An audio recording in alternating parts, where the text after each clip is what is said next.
ಸರ್ವ ಕಾಯಿಲೆಗೂ ಮನೆಯಲ್ಲಿ ಮಾಡುವಂತ ಕಷಾಯ. ಗ್ಯಾಸ್ಟ್ರಿಕ್ ಸಮಸ್ಯೆ ಇರುವವರು 1 ತಿಂಗಳು ಸೇವಿಸಿದರೆ ಗ್ಯಾಸ್ಟ್ರಿಕ್ ಸಮಸ್ಯೆ ವಾಸಿಯಾಗುತ್ತದೆ. ನೆಗಡಿ ಕೆಮ್ಮು ಇರುವವರು 2-3 ದಿನ ಸೇವಿಸಿದರೆ ವಾಸಿಯಾಗುತ್ತದೆ. ಮತ್ತು ಬಾಯಿ ಹುಣ್ಣು ಇರುವವರು 1-2 ದಿನ ಸೇವಿಸಿದರೆ ವಾಸಿಯಾಗುತ್ತದೆ. ಅಥವಾ ಒಂದೇ ದಿನದಲ್ಲಿ ವಾಸಿಯಾಗುತ್ತದೆ. ಮೊದಲಿಗೆ ನಾವು ಒಂದು ಪಾತ್ರೆಯನ್ನು ತೆಗೆದುಕೊಂಡು 2 ಗ್ಲಾಸ್ ನೀರನ್ನು ಸೇರಿಸಿಕೊಂಡಿದ್ದೇವೆ.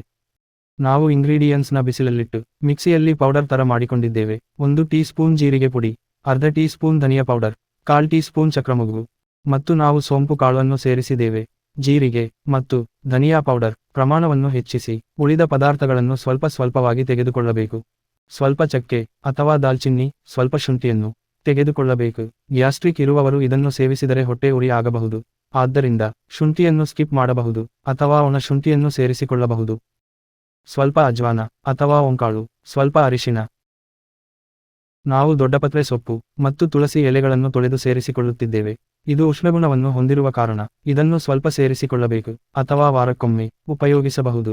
ದೊಡ್ಡಪತ್ರೆ ಸೊಪ್ಪನ್ನು ಉಪಯೋಗಿಸುವುದರಿಂದ ಬಾಯಿ ಹುಣ್ಣು ವಾಸಿಯಾಗುತ್ತದೆ ಮತ್ತು ಅರಿಶಿನವು ಉಷ್ಣಗುಣ ಹೊಂದಿರುವುದರಿಂದ ಸ್ವಲ್ಪ ಪ್ರಮಾಣದಲ್ಲಿ ಸೇರಿಸಿಕೊಳ್ಳಬೇಕು. ಇದರಲ್ಲಿ ನೀರು ಸೇರಿಸಿಕೊಂಡು ಕುಡಿಯಬಹುದು. ನಿಮಗೇನಾದ್ರೂ ಮೋಷನ್ಗೆ ಹೋಗುವ ಸಮಯದಲ್ಲಿ ಉರಿ ಕಾಣಿಸಿದರೆ ಉಷ್ಣಗುಣ ಹೊಂದಿರುವಂತಹ ಪದಾರ್ಥಗಳನ್ನು ಕಡಿಮೆ ಪ್ರಮಾಣದಲ್ಲಿ ಸೇರಿಸಿಕೊಳ್ಳಬೇಕು. ಇದರೊಟ್ಟಿಗೆ ಸ್ವಲ್ಪ ಸುಣ್ಣ ಮತ್ತು ವೀಳ್ಯದೆಲೆಯನ್ನು ಸೇರಿಸಿಕೊಳ್ಳಬಹುದು. ಸುಣ್ಣವು ರಕ್ತಶುದ್ಧಿ ಮಾಡುತ್ತದೆ. ಎಲೆಯು ಜೀರ್ಣಶಕ್ತಿಯನ್ನು ವೃದ್ಧಿಸುತ್ತದೆ. ಈ ಕಷಾಯವನ್ನು ಬೆಳಿಗ್ಗೆ ಎದ್ದ ತಕ್ಷಣ ಮತ್ತು ರಾತ್ರಿ ಮಲಗುವಾಗ ಕಾಯಿಸಿ ಇಡಬೇಕು. ಕೆಡುವುದಿಲ್ಲ.